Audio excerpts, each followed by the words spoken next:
Title మానసిక వేదన. ప్రతి మనిషిలో ఏదో ఒక బాధ, చెప్పుకోలేని బాధ, మానసికంగా కుమిలిపోతూ ఉంటాం, వేదనతో ఉంటాం.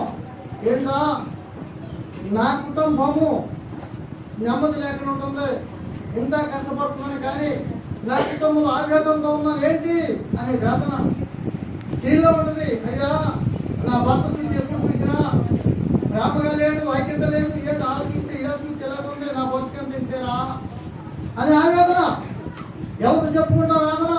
అయ్యా నా బిడ్డలు ఉన్నారు, ఈ బిడ్డలు ప్రేమగా లేరు, ఆ బిడ్డలు అందరూ చూసి ఎలాగున్నారు, అందంగా ఆనందంగా ఉంటారు. నా కుటుంబం చూసి ఏంటి పరిస్థితి, నా మాట వినేవాళ్ళు లేరే. ఇది ఎప్పుడు చూసినా ఏదో బలహీనత, నాకు ఏదో ఈ బలహీనతతో పడుతున్నాను బాధ. నాయనా ఈ వేదన నేను ఎప్పుడు నా జీవితం అంతా ఉండాలా? నా బతుకంత యాదనేనా, నా బతుకంత ఆవేదనేనా, నా బాధేనా, ఇది తీర్చేవాళ్ళు లేరా అని చిందిపోతే ఎవరితో చెప్పుకుంటామో తెలియదు. ఈ ఆవేదనతో ఉన్నాం. అదే వాక్యం జ్ఞాపకం చేస్తున్నాం. మానసికంగా కుమిలిపోయేవాడు, వేదనతో బాధపడేవాడు, ఎవరికి చెప్పుకోలేని మదనతో మనం కుమిలిపోతున్న సమయంలో దేవుడు నీతో మాట్లాడుతాడు, నాతో మాట్లాడుతాడు. అదే వాక్యం మళ్ళీ ఒకసారి ఆ మొదటి పేతురు రాసిన పత్రిక 5వ అధ్యాయము 6వ వచనంలో, దేవుడు తగిన సమయమందు మిమ్మల్ని హెచ్చించినట్టు ఆయన బలిష్టమైన చేతి కింద దీన మనస్కులై ఉండుడి. వాటి సహాయం కొరకు ప్రేమగల దేవా, కృపగల మా యేసు ప్రభువాని వందనాలు. దేవా మా తండ్రి, వాక్య భాగంలో చెప్తూ దాసులను కూడా నీ శిలువ చాటున నా జ్ఞానాన్ని మరుగు చేసుకుని నాతో మాతో మా అందరితో పాటు శిలువను సాక్షి చెప్తుంది. అయినా అయ్యా మరి వివాహ మనిషిలో జ్ఞానమనేది అయ్యా నువ్వు చేసేవాడు, ఏ అడ్డు ఆటంకాలు లేకుండా వివాహం జరిగింది. స్తోత్రాలు. ఇంకా కుటుంబం మారాలి. అలాగే మా ప్రభు దాస్తులు నాగ మనుషులు ఎందరో ఆటంకాలు, ఆవేదనలు, అవరోధనలు ఎదురైనప్పటికీ కూడా నా దేవుడు ఉన్నాడు ముందు సాగిపోతూ ఉండగా బిడ్డను బలపరిచి ధైర్యపరచండి. మీరే సహాయం చేయండి అయ్యా. నీ కృపతో ఒక్కసారి మాతో మా అందరితో మీరు మాట్లాడమని, మీరే సహాయం చేయమని యేసునామమును బట్టి ప్రార్థించి వేడుకుంటున్నాము తండ్రి. ఆమేన్. చదివిన భాగంలో మొదటిగా దేవుడు ఏది చేయాలన్నా ఈరోజు ఉదయకాలంలో సందర్శకులతోనే చెప్పారు. దేవుడు దేవుడు దేవుడు దేవుడు దేవుడు లేకుండా ఏది జరగలేదు. ఈరోజు మొట్టమొదటి పుష్టి ఆశల గురించి కొన్ని విషయాలు చెప్పారు. సందర్శకులు కూడా మనకి 8 గంటలకు ప్రారంభం, అనేక మంది రావాలి ఇక్కడికి, కొత్త క్లాసులు జరుగుతూ ఉంటాయి కాబట్టి అని ప్రోత్సహించండి. 5వ వాక్య భాగంలో దేవుడు అని మాట్లాడారు. తగిన సమయం ముందు ఏం చేస్తాడు? నేను హెచ్చిస్తాడు. సమయం ఉంది. ఏంట్రా నా బతికి ఇలాగే నలిగిపోతుంది, ఇంకా నేను బాగుపడతానా? ఇల్లు లేదు, వాక లేదు, సరైన స్థితి లేదు, బిడ్డలు చూస్తే తెలివి తక్కువ వాళ్ళు, అయ్యా ఎవరు పడుతున్న నాదుడు లేడు, నా జీవితం అంత ఎలాగే భర్త చూస్తే అమ్మాయికుడు తాగుపోతాడు, తిరిగిపోతాడు, ఈ భర్తతో ఎన్నాలి బాధ. అటువంటి వేదనతో ఉన్నవారు ఈరోజు వాక్యంలో మాట్లాడుతున్నది ఏమని తెలుసా? దేవుడు తగిన సమయం ముందు మిమ్మల్ని హెచ్చిస్తాడు. సమయం ఉంది. నువ్వు బాగుపడిపోవాలనే ఆశ అందరికీ ఉంటుంది, కానీ దానికి కూడా తగిన సమయం. అందుకనే ప్రసంగి గ్రంథం 3వ అధ్యాయము మొదటి వాక్యం ఏం చెప్తున్నా కదా, ప్రతి దానికి సమయము కలదు, ఆకాశము కింద ప్రతి ప్రయత్నములకు సమయము కలదు. ప్రతి దానికి దానికి కింద చాలా విషయాలు రాశాడు. ఇల్లు కట్టుకుంటాకి, ఇల్లు పెళ్లి చేసుకుంటాకి, బిడ్డల కంటాకి, అయ్యా మనం నవ్వుతాకి, ఆనందిస్తాకి, ఇవన్నీ విషయాలు కూడా తగిన సమయం ఉందని రాశాడు కింద. అది ఈరోజు బాగా మనం చూస్తే ఇక్కడ ప్రతి దానికి ఏముందంట సమయం ఉంది. ఇదేంట్రా ఎలా తిరిగి దాటే పులి వచ్చిన ఆశించడా ఎదుర్చండి. లేదు లేదు లేదు వస్తుంది, సమయం ఉంది నీకు. నువ్వు ఆందోళన పడక్కలేదు, వేదన పడక్కలేదు, మనసులో మానసికంగా కుమిలిపోవక్కర్లేదు. దేవుని వాక్యం చెప్తుంది, నేను జీవిస్తాడు ఆశ్రయిస్తాడు. మీరు రచించే దేవుడైనా అంతేగా ఆకాశం కింద ప్రతి ప్రయత్నములకు సమయం కలదు. మనం ఎక్కడున్నాం? ఆకాశం కింద ఉన్నాం. అదే పైన ఆకాశం ఉంది, ఆకాశం కింద భూలోకం మనం ఉన్నాం. ఈ భూలోకంలో మనం ప్రయత్నం చేస్తాం. ఏమండి ఇలా చేయాలి, ఈ వివాహం ఇలా చేయాలి, ఇలా కట్టుకోవాలి, నేను ఏదో ఇలా ఉంది, ఇలా సంపాదించాలి, ఇలా వ్యాపారం చేయాలి, ఇలా ఉద్యోగానికి, ఇలా దేశానికి వెళ్ళాలి, ఎన్నో ప్రయత్నాలు చేస్తాం అంటున్నాడు. ఆకాశం కింద ప్రయత్నం అన్నిటికీ కూడా సమయం ఉంది. నువ్వు కుమిలిపోకు, నలిగిపోకు, వెసరిపోకు. జీవితంలో ప్రతిదానికి దేవుడు చెప్తున్నాడు సమయం ఉంది. అందుకనే సమయంలో కాలం నవచేతులు ఉన్నాయి. అపోస్తల కార్యములు 1వ అధ్యాయం 7వ వాక్యం చెప్తుంది. అక్కడ కాలములు సమయములను తండ్రి తన స్వాధీనములో స్వాధీనం అందించుకున్నాడు. దేవునికి స్తోత్రం. సమయములు కాలములు ఎవరి చేతిలో ఉన్నాయి? దేవుని చేతిలో ఉన్నాయండి. మనం అనుకుంటాం ఇలా జరిగిపోవాలి, ఇలా మన కాలాలు సమయాలు మన చేతిలో లేవు.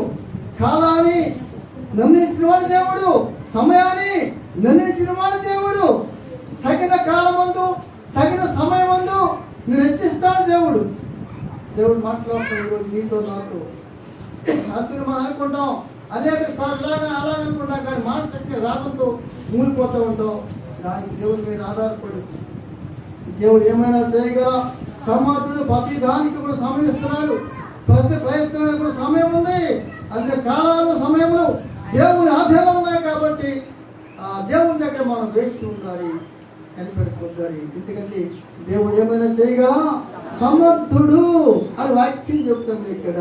ఏమండి ఒక్కొక్కసారి మంచి పని చేసినా ఆ మంచి పని దాని గురించి ఎవరో కూడా మనం వెతుకుని రానుంటారా?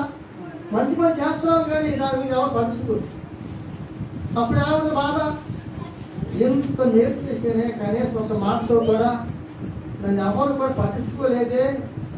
అప్పుడు కూడా ఆవేదన, అప్పుడు కూడా ఆవేదన. నిజమేనండి. అందుకనే మంచి పని చేసినప్పుడు ఒకవేళ ఎవరు పట్టించుకోలేదు, నన్ను ఎవరు కూడా ఎంత రకాల చేసినప్పుడు ఎవరు ఉంటారు అనుకుంటామో దానికి ఎవరు వస్తున్నారు? దానికి కూడా సమయం ఉంది, దానికి కూడా సమయం ఉంది. అందుకే రాత్రి మాట చెప్తూ మాట్లాడాను మొత్తికాయ గురించి. మొత్తికాయ జీవితాన్ని చూసాం మనం. మొత్తికాయ ఐశ్వర్యోస్ ఒక రాజు దగ్గర ఒక గేట్ మ్యాన్. ఆయన ఎవరు? Gate man. అతను ఐశ్వర్యోస్ మహారాజు 127 సంస్థలకు అధిపతి. ఆ సంస్థను మన హిందూ దేశం కూడా, కూషి దేశం మొదలు హిందూ దేశం వరకు కూడా రాజ్య పరిపాలన చేస్తున్నాడు. అతని దగ్గర గేట్ మ్యాన్గా ఉన్నాడు మొద్దికేయ. ఒకరోజు ఏం జరిగింది తెలుసా? ఆ రాజుకి ప్రాణ అపాయం వచ్చింది. అక్కడ ద్వారపాలకులతో కలిసి ఈ రాజు ఏమైనా సరే ఆ రోజు తీసేయాలని పెట్టుకున్నారు. ఆ వార్త మొద్దికేయ తెలిసింది. చూద్దన్నమాట ఎస్తేరు గ్రంథము 2వ అధ్యాయము 21. ఆ దినములలో మొద్దికేయ రాజగుమ్మములో కూర్చుని రాజు యొక్క ఇద్దరు షండులైన బిగ్తాను తెరాహు అను ద్వారపాలకులు రాజును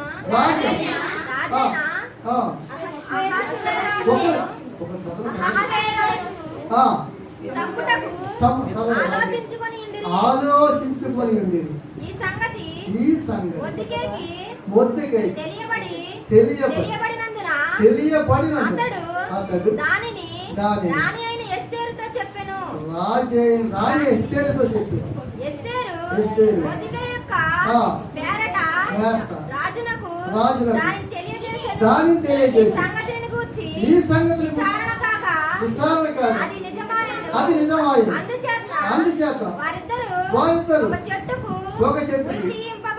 ఉరి తీయింపబడి ఈ రాజు ఎదుటనే ఈ రాజు రాజ సమాచార గ్రంథమును రాజు యొక్క సమాచార గ్రంథమందు రాయబడెను. రాయబడెను. మొదటికి ఏం చేసాడు? ఒక మంచి కార్యం చేసాడు. ఏంటా కార్యము? ప్రాణాపాయమ రాజుని ఎవరో చంపేస్తా ఉంటే కాపాడు, ప్రాణానికి రక్షించాడు మొదటికి. కానీ రాజు సమాచార గ్రంథం రాశాడు, కానీ అతనికి ఏమీ కూడా ఇంత ఘనకార్యం చేసిన రాజ్యం పడుచుకున్నాడా? ఎవరు ఇచ్చాడా? ఏదైనా ఉన్నతాన గట్టి మనిషి ఉద్యోగం వేసాడా? ఉద్యోగం లేదు, సద్యోగం లేదు, కానీ బహుమతి లేదు. అసలు ఆ మనిషినే పట్టించుకోలేదు. అప్పుడు ఎలా ఉంటుంది? ఏమండి, ఇంత మంచి మేలు చేసిన ఆ మొదటి గురించి రాజు ఏమాత్రము కూడా పట్టించుకోలేదు. మొదటిగా అనుకున్నాడు, తింటరా సర్లే, మనుషులు ఎలా ఉంటారు కదా, నేను చేశాను, కనీసం ఈ యొక్క గేటి మీద ఉన్నాను, కానీ ఈ ఉద్యోగం అయ్యా ఉన్నత స్థాయిలో పెడుతున్నాను ఆయన అన్న మాట కూడా అనలేదు. సర్లే, దేవుడు ఏమైనా చేయగలరు, దేవుడు తప్ప మనుషులు ఎవరు కూడా చేయరు కదా అని అనుకున్నాడు, బాధపడ్డాడు. అలా కొన్ని రోజులు జరిగిపోయింది. కానీ మనుషులు మర్చిపోవచ్చు, కానీ ఎవరు మర్చిపోవడం? దేవుడు మర్చిపోయే దేవుడు కాదు. నిజమేనండి, నువ్వు చేసే పని మనిషి కాబట్టి మనిషి మర్చిపోవచ్చు, కానీ దేవుడు ఎవరు అంటే అది మర్చిపోయే దేవుడు కాదు. అంతేనంటున్నా నేను. సమయం ఉంది, ఆకాశము క్రింద చేసే ప్రతి ప్రయత్నానికి కూడా ఏముంది? సమయం ఉంది. సమయం రానే వచ్చింది. చేసే ప్రయత్నం ఉంది కదా, రానే వచ్చింది. ఒకరోజు ఆ రాజుకి నిద్ర పట్టలేదు. నిద్ర పట్టకపోతే కారణాలు కూడా దేవుడే. నిజమేనండి, ఒక్కొక్కసారి నిద్ర పట్టకపోతే ఏం చేస్తా? ఆలోచించేస్తా. ఆ రోజు దేవా అప్పుడు దాకా ఫుల్గా నిద్రపోయేవాడు. ఒకరోజు ఆ నిద్ర పట్టకపోతే ఏంట్రా ఈ గొడవేడి సంవత్సరాలు పెడతావు, ఈ కొన్ని విషయాలు తెలియబడతాక నీకు నిద్ర పట్టబడతారు. అందుకనే 6వ అధ్యాయంలో ఆ రాత్రి నిద్ర పట్టకపోయినందున ఆ రాత్రి నిద్ర పట్టలేదు రాజుకి. ఆ రాజ్యపు సమాచారం తెప్పించాడు. అందులో చూస్తున్నాడు అన్ని. అందుకంటే రాజ్యపు సమాచార గ్రంథంలో ఏ రాజ్య పరిపాలన ఏది జరిగిందో, ఏ రోజు ఏ డేటు, ఏ రోజు ఏది జరుగుతుందో మాకు కష్టాలు రాకుంటాయి. కష్టం వచ్చింది.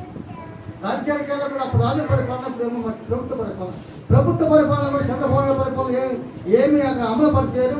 తర్వాత జగన్ గారు ఏమి అమలుపరిచి తర్వాత రాబోతున్నారు. ఈ అమలుపరిచిన ఏం చేయాలి? వచ్చినవాడే ఖచ్చితంగా సమాచారం కింద తెప్పించి ఏ రోజు ఏం చేసిన మనం దాన్ని ఏం చేస్తున్నాం?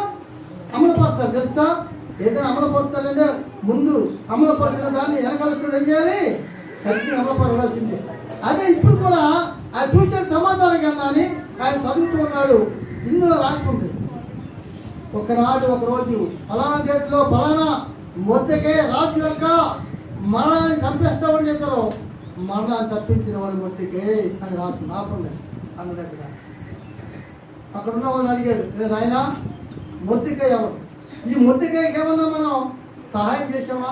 ఇలా రాజు ప్రాణం రక్షించాడు మొత్తికాయ, అతనికి బహుమతి ఇచ్చామా అని అడిగితే అందరూ అన్నారు కదా, అయ్యా అతనికి ఏ బహుమతి ఇవ్వలేదు, అతను ఎవరు పడుచుకోలేదు ఆయన అన్నాడు. నిజమే. అయితే రాజు అంటున్నాడు, చేయబడి చేతులు రాజు అంటున్నాడు ఇక్కడ. నిజమే, ఏమి చేయబడలేదా? ఏదో చేయాలి రాజుపడ్డాడు. అయితే ఇక్కడ బయట ఉన్నారు మంత్రి, ఎవరెక్కడా అన్నప్పుడు చిత్తంపుర భవనకు మహామంత్రి వస్తాడు. ఆయన పేరు ఎవరు? హమాన్. హమాన్తో మాట్లాడుతున్నాడు, అయ్యా నువ్వు ఈరోజు ఒక మంచి మాట చెప్తున్నాను. ఏం చెప్తున్నా ఇక్కడ? చెప్పగా హామాన్ లోపలికి వచ్చి అప్పుడు రాజు గారు అంటున్నాడు, అయ్యా అని రాజు అంటున్నాడు ఇక్కడ, అయ్యా రాజు గారు అతన్ని కనపరుస్తున్నాడు. ఆ గణపతి ఉద్దేశంతో ఉన్నాడు రాజు. ఆ గణపతి ఉద్దేశించే వాడికి మనం ఎలా కనపరచాలి? ఎవరితో చెప్తున్న మాట? మంత్రితో చెప్తున్నాడు. అయితే మంత్రి అంటున్నాడు ఇక్కడ, ఇక నాకన్నా ఎవరు లేరు ప్రభుత్వం.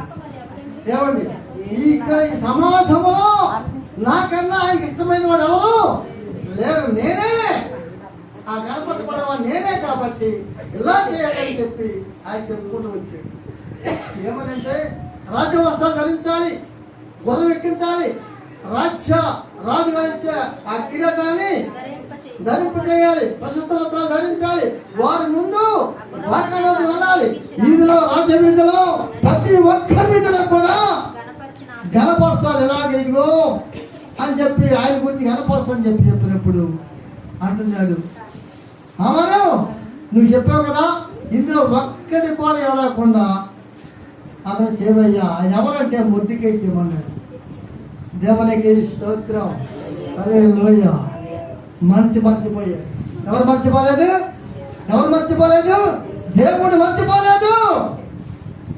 తగిన సమయం వచ్చింది, తగిన సమయం వచ్చింది. ఏం చేసి హెచ్చించి ఏమైపోయాడు? గేట్ మీద వాసుకుని ఉన్నవాడు ఎక్కడికి వెళ్ళాడు? ప్రధానమంత్రి అయిపోయాడు. దేవునికి స్తోత్రం, హల్లెలూయా. ఏమండి అనుకున్నాడా? ఆ రోజు రాజా బహుమతి ఇస్తే ఏదో 100 రూపాయలు 10,000 తెలిసిన పోతే ఇస్తే సరిపోయాడు. కానీ ఆ పనికి కాదు, దేవుడు చేతిలో ఉంది. దేవుడు చేసే బహుమానం గొప్పది. రాజు అయితే అప్పుడు సరిపోను, కానీ అది దేవుడు కార్యం చేసుకున్నాడు. కాబట్టి రాజు ఏం చేసేదంటే ఆ రకంగా చేసిన ప్రతి పనికి కూడా, ప్రతి దానికి కూడా ఏముందంట, ప్రతి ప్రయత్నానికి కూడా ఏముంది? సమయం ఉంది. సమయం ఉందండి. ఆ సమయం మనం ఎవరు కూలిపోకూడదు, దేవుడు చేస్తాడు. మనం చేసే ప్రతి పనికి కూడా ఏముందంట, దేవుడు హెచ్చిస్తాడు. అన్నాడు కదా, తగిన సమయం ముందు ఏం చేస్తాడు? నిన్ను హెచ్చిస్తాడు. దేవునికి స్తోత్రం. అందుకే మనం ఏది చేసినా ఎలా చేయాలి? దేవుడు ఎలా చేయాలి?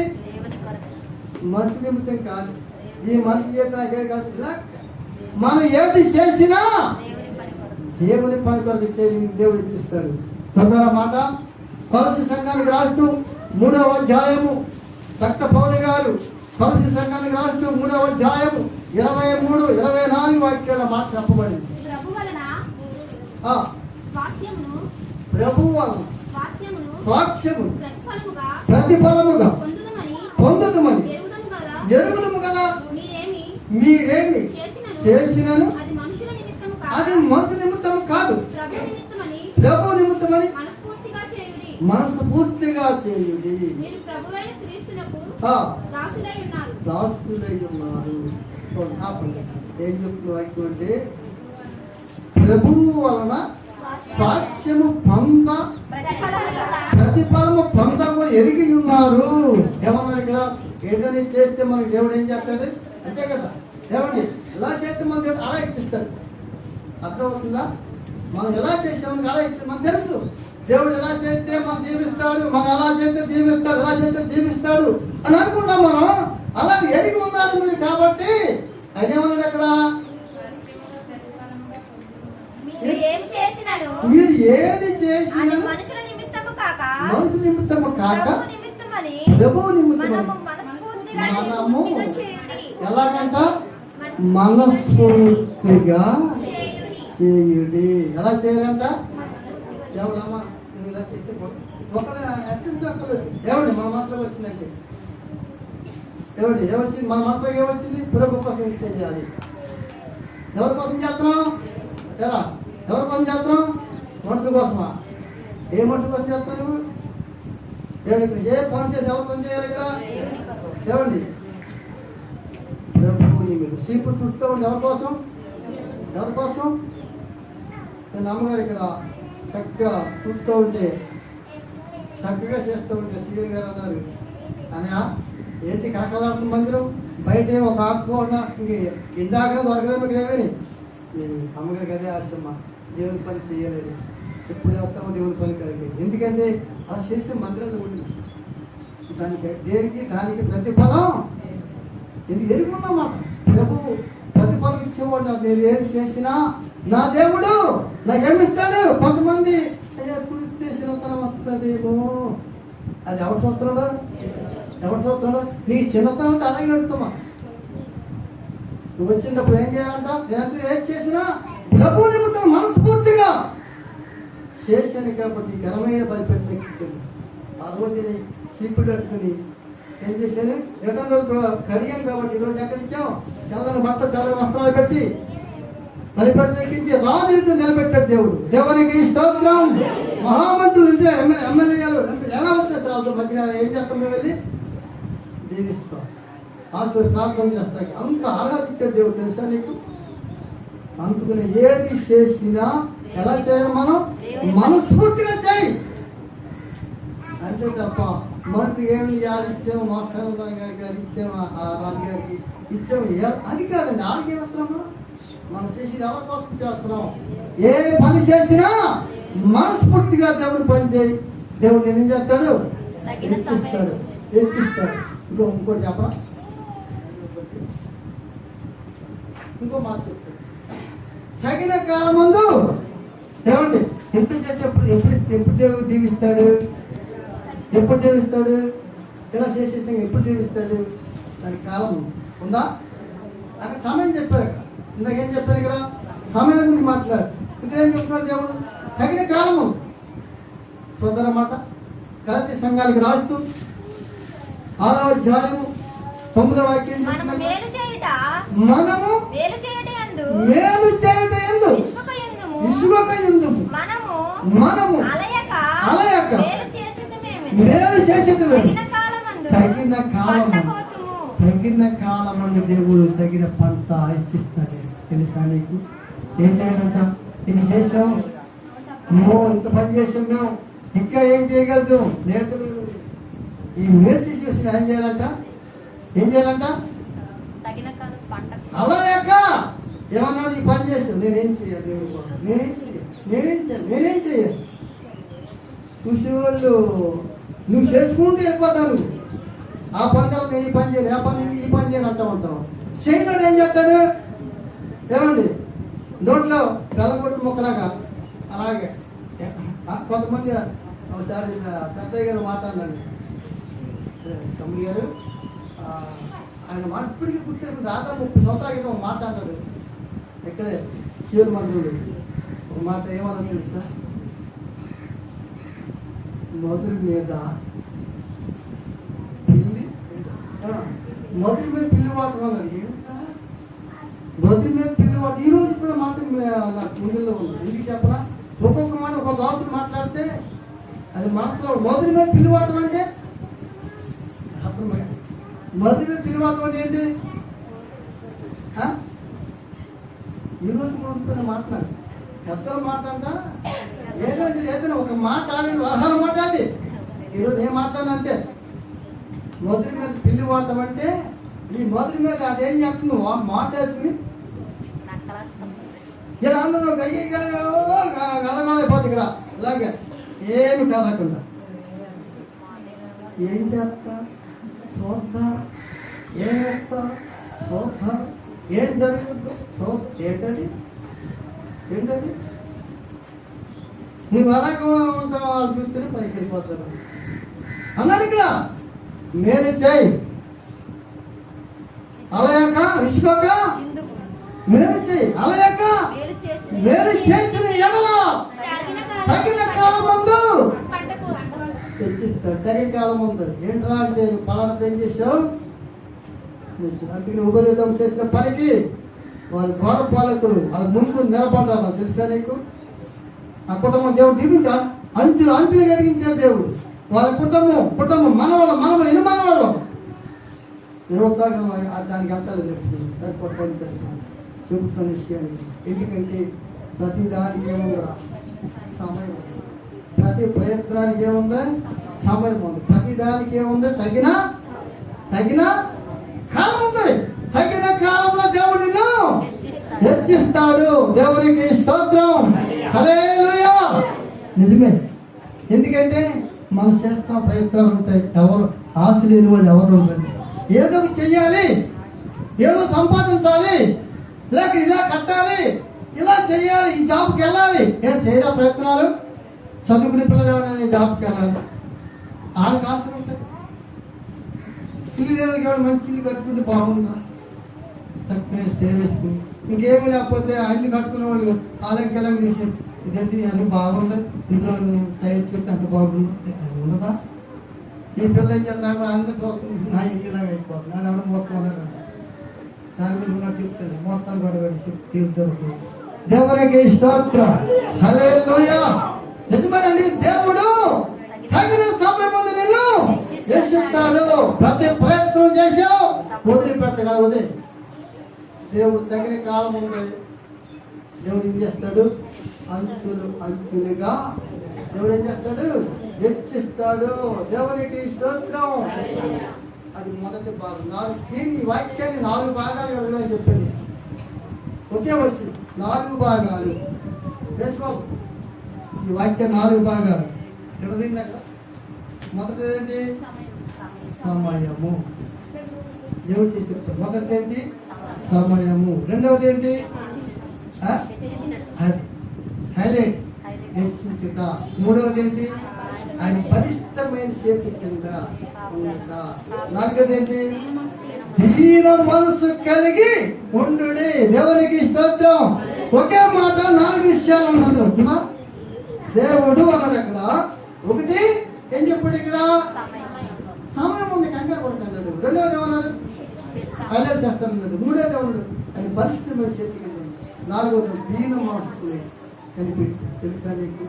ఈరోజు 2 విషయాలు చెప్పాడు. రెండవ విషయంలో ఒకటి సమయము దేవుడు ప్రయత్నం చేసాడు, మొట్టగా దీవించాడు, ఆశీర్వదించాడు. రెండవ మాట చెప్పి నేను 4 విషయాలు చెప్పగానే టైం అయిపోతే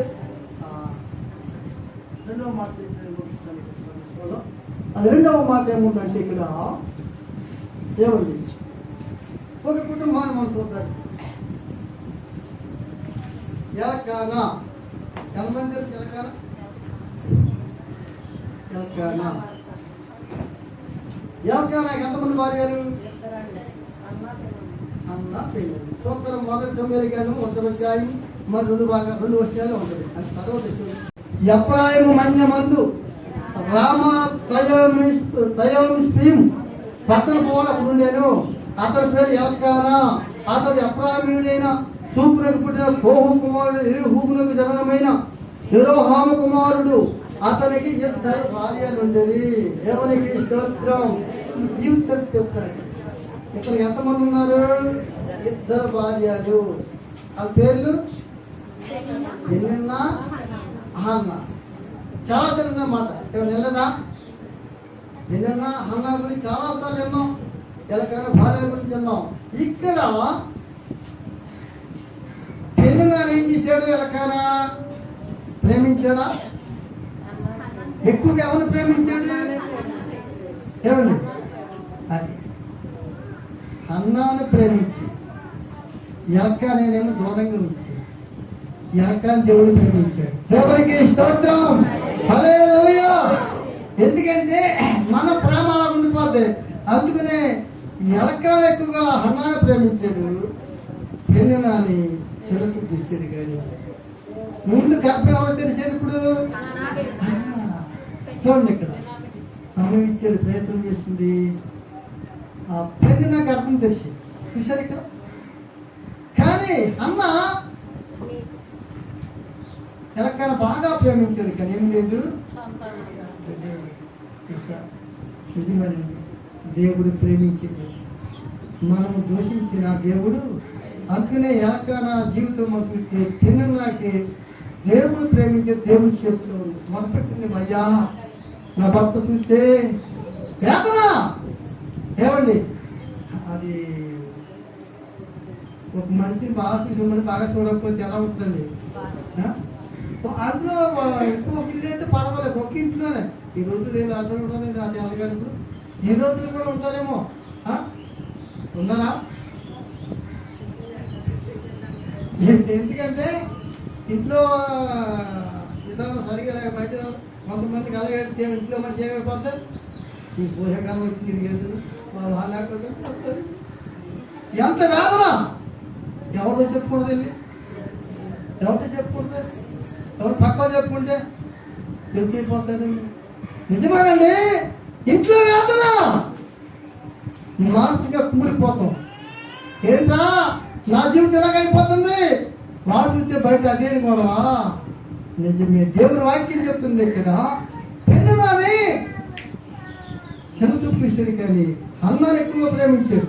ఆ విషయంలో పెన్ను ఏం చేస్తుంది చెప్పండి. మానసికంగా ఒత్తిడి గురైపోయింది, వేదంతో గురైపోయింది, ఏడుస్తుంది. ప్రభువా ఒకసారి జ్ఞాపకం చేసుకోవద్దండి. నా భర్త చూస్తే నన్ను పట్టించుకుంటలేదు, ఎక్కువగా ఆమెతో ఉంటున్నాడు, ఆమెనే ప్రేమిస్తున్నాడు అంటే ప్రేమించిన ఆవిడకేమో పిల్లలు లేకుండా పోయింది. కానీ దూరంగా చిన్న చూపిస్తున్న పిల్లలకి ఏం చేసిందంట, బిడ్డలకు కలిగారు. దేవునికి స్తోత్రం, హల్లెలూయా. నిజమేనండి, మనం అనుకుంటాం కదా ఎక్కువగా మనం ప్రేమిస్తాం కాదు, కానీ దేవుడు ప్రేమిస్తే ఏం చేస్తాడంట, ఎవరు ద్వేషించినా పర్వాలేదు. మన వేదన ఆవేదన అవసరస్తున్నారు ఏమండి. ఒక ఇంట్లో వాతావరణం ఇంట్లో సరిగా లేకపోతే, ప్రేమించడం ఇంట్లో ఉంటే ఏం కుమిలిపోవచ్చు, దేవుడి మీద ఆధారపడి. ప్రభువా నువ్వు గొప్ప దేవుడు కదా, నువ్వు ఒకసారి జ్ఞాపకం చేసుకోవాలి. ఈ మనోవేదనలో ఆయన ఏం చేస్తాడంట, తీర్చేవాడు. మనోవేదన తీర్చేవాడు, మానసిక వేదన తీర్చేవాడు. అందుకనే మొదటిగా ఆ వేదంతో ఏడ్చింది కాబట్టి ఆ కుటుంబంలో ఎప్పుడు మాట వెళ్ళదు. ఆ వేదంతో ఏడ్చింది కాబట్టి పిల్లల ఎప్పుడు తెచ్చాడు. ఆ మానసిక ఒత్తిడి తట్టుకోలేక ఏడ్చింది. ఇప్పుడు భర్త తట్టుకోరు, ప్రేమించలేదు, భర్త చూస్తే నేను చూస్తుంది సరిగ్గా. నాయనా ఈ వేదం తట్టుకోలేకపోతాము. అదేదో శిలకాకూరంగా అలా ఎదురుగా చూస్తూ ఉంటే నా మనసు ఏమండి అంత శిలకాకూరంగా ఎడుతుంది. ఇంట్లో ఉండి ఏం చేస్తుందా ఏమండి, ఎంత బాధ ఏం చేస్తుంది. చాలా బాధ. అందుకనే ఆ వేదన ఎవరు చెప్పుకోలే, అక్కడ ఎవరు చెప్పుకుందంట. ఆ మానసిక ఒత్తిడి, ఆ వేదన దేవుడు చెప్పుకుంది. ఖచ్చితంగా జంటలు ఏం చేశాడంట, ఇప్పుడు ఈమె కట్టుకుంది. ఆ వేదన ఎవరికే కన్నా కట్టుకుంది. బాబా ఆమె మీద పిల్లలు ఏంటి గొడవ గెలిచాడు ఎలకరని. ఇదేంటి ఆయన, ఏదైనా దేవుడి పత్రిక నేను ఉన్నానా, దేవుడు కట్టుకున్న తర్వాత నేనేం చేయను. ఇద్దరే పోరాటం అయిపోతుంది అక్కడ. ఆ విషయం పక్కన అక్కడ చాలా విషయాలు ఉంటాయి అక్కడ. అయితే ఇంకొక మాట మీకు జ్ఞాపకం చేస్తాను ఇక్కడ.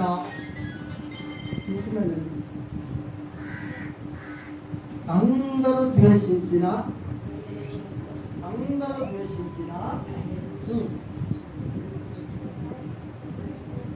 తగిన సమయం యేసేపు జీవితాన్ని చూస్తే అంత అవదు. కానీ యేసేపుని ఏం చేశారు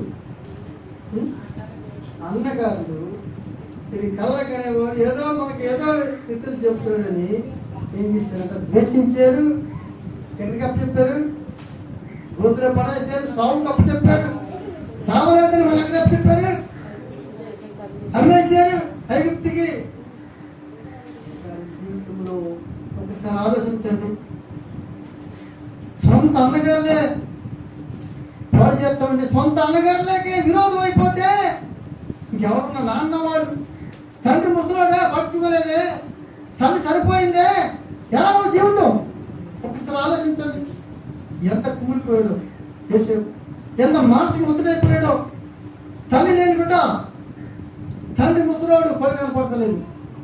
అన్నగారు చూస్తే ప్రతికారంగా నేను ఏం చేయాలా, తెల్లాలేసినట్టుగా ఆడుతుండే గొడవ, నేను ఎలా ఆయన మాపేయాలి, ఇది ఎలా చిత్తవాలు చేయాలి, ఎలా నేను మంచి ఎడగొట్టేయాలని చూస్తూ ఉంటే ఆ వేదన మానసికంగా కుమిలిపోయి ఉంటుంది. ఆ ఆవేదన ఎంత చెప్పుకోలేని బాధ కుటుంబంలో, ఆ విషయాన్ని ఎంతో బాధపడిపోతాడు. కానీ అక్కడికి ఆ బాధ ఏదో తప్పుకున్నాడు. అమ్మేశారు, పోతే పరింటికి వెళ్తాడు అని చెప్పకొచ్చి చెప్తాడు. పోతే పరింటికి వెళ్ళిన తర్వాత పోతే పరింటి ఏమైంది, దేవుడు ఆయన ప్రేమించాడు. అందరూ ద్వేషించినా దేవుడు వదిలిపెట్టలేదు. అంతే, దేవుడు ప్రేమించాడు, దేవుడు ఆయనతో ఉన్నాడు. అందుకని పోతే పరింట్లో అడుగు పెట్టగానే అది ఏమైందంట, దీవించడం మొదలుపెట్టింది. ఏంట్రా ఈ కుర్రోడు ఇంట్లోకి వచ్చిందంటే ఏంటి, బాగా ఉన్నాయి, పొలాలు బాగా పడుతున్నాయి, ఏదో బాగా పుస్తకంగా బాగుతున్నాయి, అన్ని పనులు బాగున్నాయి, ఏదో ఏం జరిగింది. ఎవరో అన్నారంట, అబ్బాయి దేవుడు నమ్ముకున్న కొడుడు, అతను ఉన్నంత కాలం కూడా నీకు 3 కాయలు 6 కాయలు 3 పువ్వులు ఎగిరి 10 సంవత్సరాలు ఉన్నారంట. ఆ రోజు మొదలుకొని ఏం చేశాడు అతను? ఏం చేశాడు? తాళం చేతి ఎవరికి ఇచ్చాడు? ఏసేపుకి ఇచ్చాడు. నాయనా ఇక తింటాకుండా డబ్బా ఉన్నదంతా కూడా నీ ఇష్టాస్థానం నాయన, నీ చేతి మీద వెళ్ళిపోవాలి నాయన అని అలాగే ఇచ్చేసి. కానీ అలాగే ఇంట్లో ఏమైనా జరిగింది? బాగానే ఉందిరా. ఇప్పుడు అక్కడ ఆ బాధలో ఎరగడైందిరా. అన్నగారి బాధ ఎరగడైంది. ఏదో పాలేస్తాను పాలేస్తాను గొప్పగా దేవుడు దీవించాడు. అతనికి ఒక వేళ వచ్చింది. శరీరానికి భోజనంతో మొదలుపెట్టింది. ఎంత బాధ అండి. చెయ్యని పాపానికి వెళ్ళాక ఒక్కోసారి చెయ్యని పాపము చెయ్యని నింద ఎలా ఉంటుంది బాధ? ఏమండి, చెయ్యని ఏది పని చేయలేదు. ఆ పని అందరూ ఆ కాకులే, ఆ ఊరంతా లోకంలో కాకులే కొట్టది ఎలా ఉంటుంది బాధ? ఈ మనిషి ఇప్పుడు మనిషి అందరూ కూడా రకరకాలుగా మాట్లాడుకుంటున్నారు. ఆ మాట ఆమె చేరుకోండి. ఎంత బాధ ఉంటుంది మానసికంగా.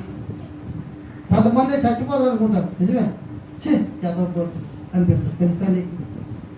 మానసికంగా వేతన ఎవరితో చెప్పుకొని బాధ అని విధానం ఉంటుంది. కానీ అటువంటి నిందే పడింది యేసు మీద. అవేం చేసింది తెలుసా? రూపవంతుడు అందగాడు, చక్కని పరుచువాడు, పని చేసింది యజమానురాలు. కానీ అక్కడ జరిగింది కాదని తెలుసా? అమ్మా నేను నా తల్లినాటి కాదు, యజమానురాలు కదా. నా యజమానుడు నాకన్నీ అప్పచెప్పాడు, కానీ నేను కానీ అప్పచెప్పలేదు కదా.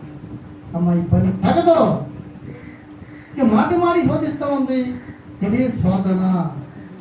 దీన్నేమంటారు? శోధన. శ్రమ వేరు, సాధన వేరు. ఇది శోధన అంటే శ్రమ అనుకుంటాం మనం. ఈ శోధిస్తూ ఉంటే ఈ శోధన జయించాలి. మాటి మాటి శోధిస్తుంది, కానీ శోధన ఎలా జయించాలి అన్నాడు ఒకసారి.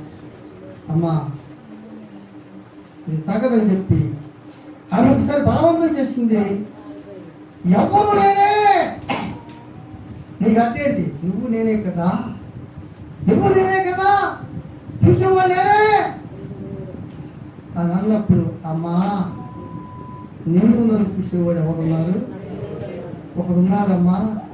ఆడెవడు అంటుంది అక్కడ. ఉన్నాడమ్మా పైవాడు. తెలుసా నీకు? లోకం అంతటా ఆయన కళ్ళు దృష్టి సంచారం చేస్తుంది. నిజమే. నువ్వు కొట్టులోకి వెళ్ళి ఈరోజు వచ్చే సీసీ కెమెరా లేవా? ఏమండి, నువ్వు అక్కడికి వెళ్ళిన తర్వాత ఆ బట్టల గుడ్లన్నీ వేసేస్తారు బట్టలు. మనవాళ్ళు ఎన్ని చూస్తారు ఎవరు ఉండరా? వాళ్ళు ఎక్కడో మాటలకి చేస్తారు. ఆ మూల పెట్టుకుంటూ ఉంటారు. ఈ పని చేసుకుంటారు. ఇలాగా కొన్ని జరిగి కూడా ఆడి మంచి చేతి తీసుకుని పెట్టేసుకుని ఏమండి మళ్ళీ వస్తామండి అనివ్వలేరా? ఇలాగ ఏం కనపడుతుంది అక్కడ? ఇలాగ నేను చూస్తాను అవడం సరే. వెళ్ళామండి ఇలా కాకి ఏంటంటే అమ్మా మళ్ళీ వస్తాను బాబు పనులు రాత్రా. అది మా ఆయన వచ్చారు, ఫోన్ చేస్తున్నారు అక్కడ అద్దెని ఫోటో వచ్చారు. అలా కదా ఒకసారి అమ్మకి ఇలా తనకి ఇది ఇదేంత తనకి ఉంది కదా. దేవుడు కొన్ని పెడితేంట సీసీ కెమెరా కన్నా గొప్పదే. సీసీ కెమెరా కన్నా దేవునికి స్తోత్రం. హల్లెలూయా. రహస్యమని చేసే ప్రయత్నం ఏమండి ఎవరు చూస్తలేదు కదా. మీరు కాదు మిమ్మల్ని అన్న. ఎందుకండి దేవుని దగ్గర వచ్చిన తర్వాత ప్రభా వందనాలు తండ్రి, స్తోత్రం స్తోత్రం స్తోత్రం అంటూ ఉంటే ఆయన అంటాడు కదా, పనికి వందన నేను కదా చెప్పింది ఒక ఆయన చెప్తాడు. ఎందుకంటే ఏమన్నా అటువంటి వాళ్ళు ప్రార్థన చేసి ఉంటాడా? హృదయములో పాపములో లక్ష్యం చేసిన నీ మనవి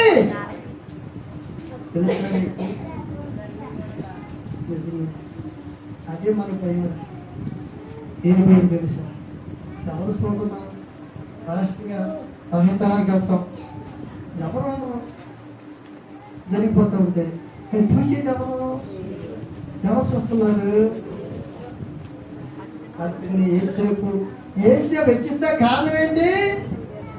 ఏమండి ఇచ్చిస్తా కారణం ఏంటి? మనోవేదన, చెప్పుకోలేని బాధ. చచ్చా ఈ పనికి ఒప్పుకోకపోతే నేనేం చేస్తాను? నువ్వు ఎక్కడ పెట్టేస్తుందా? కటకట వెనక్కి వెళ్తావు. జాగ్రత్త. పోతే పోతే కటకటలకి విన్న బాధకు ఇవ్వదు బాధ. అంతే. లాగింది నీకు మొత్తం మీద వదిలేసాడు. ఆ బయలుదేరం అంగి పారిపోయాడు. భర్త రానే వచ్చాడు. ఏమని చెప్తుందంట? ఈ రోజు కూడా ఉందామా? ఎందుకంటే మగోడు కడితే దడి, అర్థమవుతుందా? ఆడది కడితే గోడ స్ట్రాంగ్గా ఉంటుంది. జాగ్రత్తగా ఉండు మగోడు. మనకి కట్టింటే అల్లే పడగొట్టేస్తాడు. వాళ్ళు కట్టారనుకో స్ట్రాంగ్గా ఉంటుంది అన్నమాట. అంతే మొదలైపోతుంది.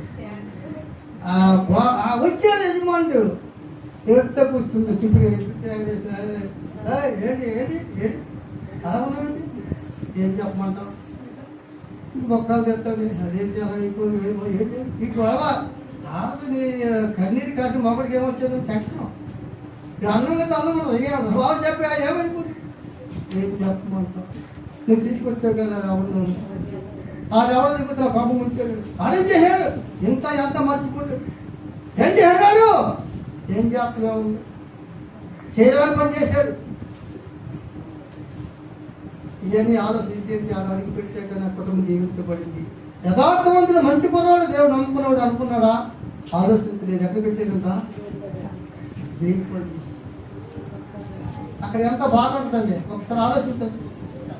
చెయ్యి నిందకి చెయ్యిన పనికి శాస్త్రాల్లో బాధపడతా ఉంటే ఒక ఖైదీలాగా అనిపిస్తాడు అక్కడ. నిజమేనండి. చాలా బాధ, చాలా వేదన. ఎవరు చెప్పుకుంటాడు? ప్రభువా నీకు తెలుసు కదా. అందుకనే ద్రవత్వంలో మాట్లాడబోయాడు. యథార్థవంతులను బలపరచుటకై లోకమందంతటా ఆయన కన్ను దృష్టి సంచారం చేస్తుంది. అవునా? అందుని మాట చెప్తాను. కెమెరా అంటే ఏంటన్నా తెలుసా? దేవుని కన్ను. దేవుని కన్ను కెమెరా. అవునా? అవునా? దీన్ని బట్టి కెమెరా కనిపెట్టేది. దేవుని కన్ను కెమెరా. అది ఎక్కడ లోకమందంతటా ఎక్కడ ఏ పని చేసినా ఆయన కంట్లో పడిపోదు. అవునా? నిద్రగా చేసినా, చీకట్లో చేసినా, పగలు చేసినా, ఒంటరిగా చేసినా, ఎలా చేసినా ఎవరున్నారు అక్కడ? అది చూసుకోవాలి. దేవుడు ఉన్నాడు. మన పని చేస్తే పొరపాటు. నేను హెచ్చిందా కాదా చెప్తానండి. అలాంటి దేవుడు హెచ్చించే దిశలో అభివృద్ధి ఆగిపోతుందండి. కారణం ఎక్కడో తప్పు జరిగిపోయింది. కాబట్టి ఏసేపు జీవితాన్ని అలా రాత్రి కారణం ఏంటంటే ఆ మానసిక వేదనల ఒత్తులన్నీ తట్టుకున్న తర్వాత దేవా నీవే నాకు చెప్తున్నాయి అన్న సమయాన్ని తగిన సమయం వచ్చిందా? ఏ ఊళ్ళో పాదయాత్రలు చేశాడో, ఏ దేశంలో పాదయాత్రలు చేశాడో అదే దేశంలో ఆ రాజ్యానికి, ఆ దేశానికి ప్రధానమంత్రి అయిపోయాడు. దేవునికి స్తోత్రం. తగిన సమయాన్ని యథార్థం జీవిస్తావా? పరిశుద్ధంగా ఉంటావా? తగిన సమయం వస్తుంది. నేను ఎక్కడ పెడతాడు? అందరం ఎక్కిస్తాడు. అంత నీటి ముందుకు వచ్చే కష్ట అనేక ముందు. కానీ ఏమండి గట్టిగా బతుకు, యథార్థంగా జీవించు. యథార్థవంతులకు ఏమేమి చేయక మానను. అసలు మన బతుకులు ఏముండాలి? ఎంత కష్టం వచ్చినా, ఎంత వ్యాధులు వచ్చినా, ఎంత బాధ వచ్చినా, కనీసం నేను శోధిస్తా ఉన్నా యథార్థం వదిలిపెట్టు. నువ్వు యథార్థంగా ఉంటావా? నీ జీవితము అందరూ నీ జీవితము ఎక్కడ తెలుసా? తగిన సమయం ఉంటే నేను ఏం చేస్తాడు? తెచ్చిస్తాడు. హెచ్చిస్తాడు. కాలాలు సమయములు సమయములు చేతిలో ఉన్నాయి. తండ్రి సాధలో ఉన్నాయి. కాలము తగిన కాలం. మేలు చేయటమేని విసుగక అలయక ఏమండి ఏదైనా కీడు పని చేశాడా? మేలు చేశాడు కదా. పోతే పనికి దాసరకం చేశాడు, నమ్మకంగా ఉన్నాడు. జైల్లో నమ్మకంగా చేశాడు.